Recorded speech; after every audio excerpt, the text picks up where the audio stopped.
እና ሊላሂ ወኢና ኢራጂዑን። አላህ ሱብሃነሁ ወተዓላ ወጥቶ ከመቅረት ይጠብቀን። አላህ ሱብሃነሁ ወተዓላ እርሜያችንንም ረጅም ያርግልን። እህታችንንም አላህ ሱብሃነሁ ወተዓላ ጀነት ፈርዶ ይወፍቃት። ሁላችሁም ዱአ አድርጉላት። አሰላሙ አለይኩም ወራህመቱላሂ ወበረካቱ። ውድና የተከበራችሁ የቻናሌ ጓደኞቼ ሁላችሁንም ሰላም ብያለሁ። ውድ ጓደኞቼ በጣም ነው የገረመኝ፣ በጣም ነው ያዘንኩት ማለት ነው። አላህ ሱብሃነሁ ወተዓላ እንግዲህ የጀነት ፈርዶ ይወፍቃት። አላህ የጀነት ሙሽራ ያርጋት። አላህ በረህመቱ አይኑ ይቀበላት ማለት ነው። እህታችን ዚነት ማለት ነው በካንሰር በሽታ ጅዳ ላይ ተተሰቃይ ነው ለ2 አመት በላይ የከረመችው። አይታችኋት ሆነ ሸዋዬ ቤትም ቀርባ ነበረ። ታጠቅ ሚዲያም ብዙ ጊዜ ቪዲዮ ሰርቶባታል። ነገር ግን አላህ እስከዛሬ ድረስ አስቀምጦ አሁን ወደ እሱ ወስዷታል ማለት ነው። ይቻ ዱንያ የተውሶ ሀገር ናት ማለት ነው። እኛ እዚች ዱንያ ላይ ትንቀመጥ እንደ እንግድነት እንዴት ተቀመጥን ያህል ናት እዚች ዱንያ ላይ ማለት ነው ያለ ነው። ግን ለዚቹ ቀልባችንን እናዋጅጃታለን። ሰውና ሰው ይባላል፣ ሰውና ሰው ይገዳደላል። ወላሂ ይቻ ዱንያ እኮ የኛ አይደለችም። እኛ እኮ የዘላለም ቤት አለን። አላህ እሱን ያሳምርልን። አላህ ወደ ኸይሩ ነገር ይምራን ነው የሚባለው። ወላሂ ከዚህ ተሞት የሚቀር የለም። አላህ ይኸልቀን ልንሞት ነው ማለት ነው። እና እህታችን እንግዲህ 2 ልጆች አሏት። እዚህ ትከሻዋ ላይ በጣም ትልቅ እብጠት ያለው ቪዲዮ ሰርታበት ነበረ ሸዋዬ እህታችን ከዛሬ 2 አመት በፊት ማለት ነው። ከዛ ለአመታት ያህል ታክማ ነበረ። ከዛ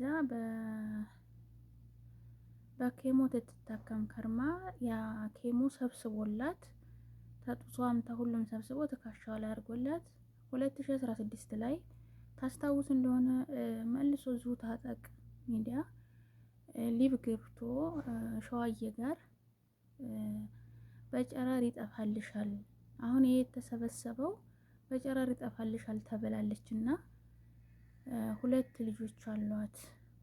ለነሱ ትትሉ እርዷት።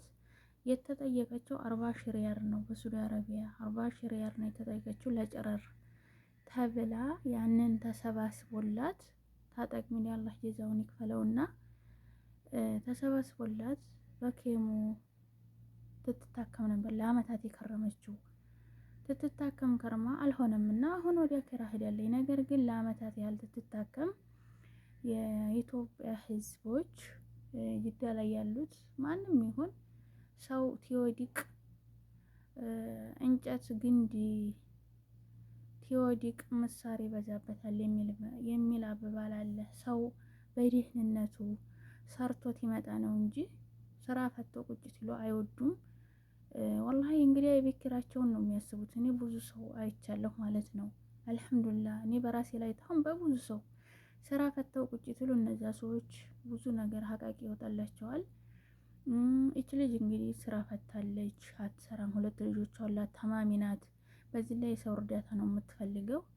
እነዛ ሰዎች ጣሏት፣ ይጣሏት፣ ቤትም ጋር አብረሽና አትቀመጭም ሲሏት እነ ታጠቅ ሚዲያ ምን አረጉ? ፉንዱቅ ተከራዩላት። ተኸየሉ ፉንዱቅ ተከራዩላትና ፉንዱቅ ተቀመጠች። ከአመት በላይ ማለት ነው።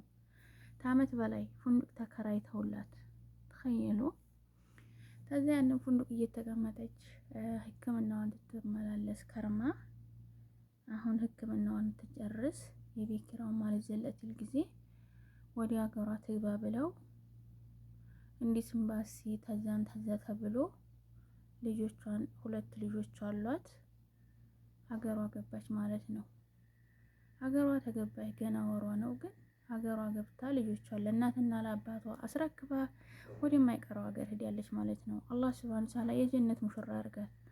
አላህ አፈሩ ይቅለላት፣ ኑር ያርግላት ቀብሯን ማለት ነው። ሁላችሁም ዱአ አድርጉላት። ትተሰቃይ ነው የከረመችው። አላህ ደግሞ በጀነት ይካሳት ማለት ነው። ወዶቼ አላህ የሚወደውን ነው እዚች ዱንያ ላይ የሚፈትነውና ማለት ነው። እና ልጆቿ ቋንቋ ያቁም አንዳንድ ሰው የሚለው በጣም ትክክል ነው፣ መረጃ ማለት ነው። እንግዲህ ይች ልጅ እዚህ ነው የተጋቡት። ባሏ አገር ገብቶ አድራሻውን አጣችው። ስልኩ እስር ቤት ገባ፣ ስልኩም ጠፋባት። የቤተሰቦችን አድራሻ አታውቅም። ይሙት ይኑር አታውቅም አለ እንትና ታጠቅ ሲናገር ማለት ነው። ባሏ የልጆቿ አባት እንግዲህ ይህን ያህል አመት ሳውዲ አረቢያ ትቀመጥ፣ አቶ ባልም አገር ይግባ፣ ከእስር ቤት ዙሁ ይቅር፣ ምንም የምታውቀው ነገር የላትም። ሁሉም የሚያገናኘው ስልክ ነው። የቤተሰቦቹንም አድራሻ ስለማታቅ አድራሻው ጠፋባት። 2 ልጆችን ይዛ አገር ገብታ ሳውዲ አኬራ ሄደ። ልጆቿ ቋንቋ አያውቁ ምን አያውቁ፣ ገጠር ነው ያሉት ማለት ነው። ልጆቿ እንደምታውቋቸው ትልልቆች ሆነዋል፣ ወንድና ሴት ናቸው። ነገር ግን ትልልቅ ሆነው ታረብ ሀገር ወደ ክፍለ ሀገር ሲገቡ ብዙ ችግር አለው። አንድ እንደ ኩፍኝ ይይዛቸዋል፣ ሰውነታቸው ይጉረበረባል፣ አየሩ ቶሎ አይቀበላቸውም። እነሱ መንከባከብ ይፈልጋሉ ማለት ነው። ሕክምና እንደ ክትባት እንደዚህ ያስፈልጋቸዋል። ይሄ ደግሞ ላዚም ኢትዮጵያ ላይ ብር ያስፈልጋል። እሷ ግን እዚህ ኩና ለ2 ሚሊዮን ነው አሉ ቤተሰቦቿ ወደዚህ ወደ አረብ ሀገር የላኩላት። ያለላቸውን ሽጠው ወደ አረብ ሀገር ልጅው እየላኩ ትታከም የከረመችው አሉ እዚህ ማለት ነው። ቤተሰቦቿ ህዝብ ከሚያዋጣው ሌላ ቤተሰቦቿ 2 ነጥብ ነው አለ ታጠቅ ሲናገር። እህቷ ዱባይ ናት አሉ ሰርታ ወሯ እስከሚሞላ ድረስ ራሱ አሉ ተበድራ ነው አሉ መልክላት። ዱባይ ነው ያለችው ወላሂ። እንደዚህ አድርገው ትድንልናለች ብለው ግን እሷ አልዳነችም ሄደች ማለት ነው። እና በጣም አዘንኩኝ ማለት ነው። ሀዘን ይጋባል የሚሉትም ከዚህ ጠብቀን ነው። በጣም ነው እኔ ልቤ የተሰበረው ማለት ነው። ምክንያቱም እነሱም ቤተሰቦቿም ትድናለህ ብለው ከኢትዮጵያ ወደ አረብ ሀገር ብር እየላኩ በረካሽ ምንዛሬ እየለወጡ ዝትታከምልን ብለው በመጨረሻ እንደሚያወራው ከሆነ ቤተሰቦቿ ምንም ነገር ያለላቸውን እርግፍ አድርገው ምንም ነገር የላቸውም ነው ያሉት። አሁን ዛሬ ማለት ነው። እና ታጠቅ ሚዲያ ላይ የባንክ አካውንቷ ተለቋል። እዛ ላይ የገባችሁ 5ም 10ም ለእነዚህ ለየቲሞች ነይቱላቸው። በቃ 5ም 10ም ነይቱላቸው። ነገ ለአኬራ ቤታችሁ ሆናችኋል። የቲም ናቸው። እናታቸው ሞታለች። አባታቸው ይኑር አይኑር ማንም የሚያውቀው ነገር የለም። እነዚህ ልጆች አያቶቻቸው ጋር ነው ያሉት። ቋንቋ አቁም ምን አቁም በጣም ችግር ላይ ነው ያሉት እያሉ ነው። እነሱንም እንግዲህ አላህ ያስለማምዳቸው፣ ልቦናም አላህ ይስጣቸው ማለት ነው። አላህ ያጠንክራቸው። ሁላችሁም ዱአ አድርጉላቸው። እነዚህ ልጆች አርገው ነገ ደግሞ ጥሩ ደረጃ ላይ እንዲደርሱ ህዝብ ይተባበራቸው ነው የምንለው። ሲቀጥል የሰው ሀገር ሰው አታግቡ። ወላሂ አድራሻው የማይታወቅ ሰው አታግቡ። ምን ደህና ሰው ምን አፉን ለስልሶ ቢቀርባችሁ አታግቡ። ቤተሰብ ያወቀው በቤተሰብ የመጣ ቢሆን እንዲህ ይሄ ጉዳይ አይሆንም። እንግዲህ እሷ ዛሬ ስትሞት አባት ቢኖር ኖሮ እነዚህ ልጆች አይሸከሩም። አገር ቤት አያቶቻቸው ምንም ነገር የላቸውም። እናታቸው በበሽታ ላይ ነው የኖረችው። ከዚህ ትገቡ እነዛ ልጆች ማን ይንከባከባቸዋል? ገንዘብ ታለለዲው ማንም አይወዳችሁም። ገብቷችኋል? እና ምን ልላችሁ ነው እኔ ዛሬ የሰው ሀገር ሰው አታግቡ ነው የምለው።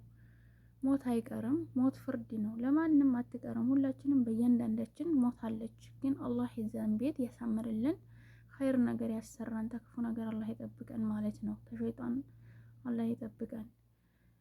ነገር ግን የሰው ሀገር ሰው ባታገቡ ኖሮ እንደዚህ ያለ ችግር አይመጣም ማለት ነው። እንግዲህ የተሳሳቱን ተሳሳተ።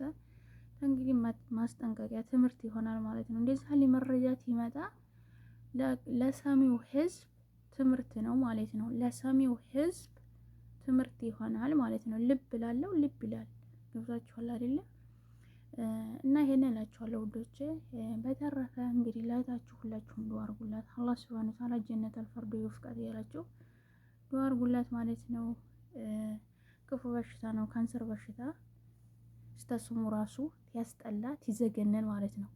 ወላሂ እኔ ካንሰር ሲሉ እኔ እባብን በጣም ነው የምፈራው ማለት ነው። እባብ ነው የሚመስለኝ ማለት ነው። ስሙ ራሱ እባብ መስሎ ነው የሚታየኝ። ወላሂ እስታስሙ ማለት ነው። እና አላህ ተዝም በሽታ አላህ ይጠብቀን።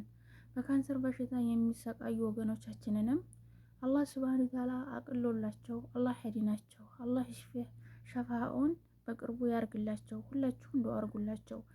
ዛሬ ህዝቡ በቃ በሀገራችንም ላይ በውጭ ሀገርም ያለው ይሄ ካንሰር የሚባል ነገር እንደ ወረርሺ ነው የሆነው ማለት ነው። ወላሂ እንደምታውቁት ነው። አረብ ሀገር የሄዱ ልጆች ሲመጡ ተመርምረው ነው የሚመጡት። ግን ከ6 ወር ከአመት በኋላ ካንሰር በሽታ መጨረሻ ደረጃ ላይ ደርሷል እየተባሉ ነው። ወላሂ ስደት ላይ ያሉት ራሱ ማለት ነው። እና አላህ እንደዚህ የሚጠብቀን ነው የምለው ውዶቼ። ካንሰር በሽታ እንደሚመጣ ደግሞ ከዶክተሮች የሰማነው መረጃ አለ እንደሚመጣ። እሱ በትንሽ ነገር ነው የሚመጣው ማለት ነው። እሱን ደግሞ ኢንሻአላህ በሌላ ቪዲዮ ለቅላችኋለሁኝ። ለኛ በስደት ላይ ላለን በእጅ በሆነ ነገር በሆነ ቆሻሻ ነገር ነው የሚይዘው። ግን እንደዚህ እሱ ምንድነው ለማለት በሌላ ቪዲዮ መጣላችኋለሁ። ለዛሬ በዚሁ ይበቃኛል። ቪዲዮ እንዳይረዝምባችሁ ማለት ነው ወዶቼ። ግን ላይክ እና ሰብስክራይብ አርጉ። ላይክ አታረጉም ለምን እንደሆነ አላውቅም። ላይክ አርጉ፣ ሰብስክራይብ አርጉልኝ። ኢንሻአላህ በሌላ ቪዲዮ እመጣለሁኝ። ሰላም አለይኩም ወራህመቱላሂ ወበረካቱ።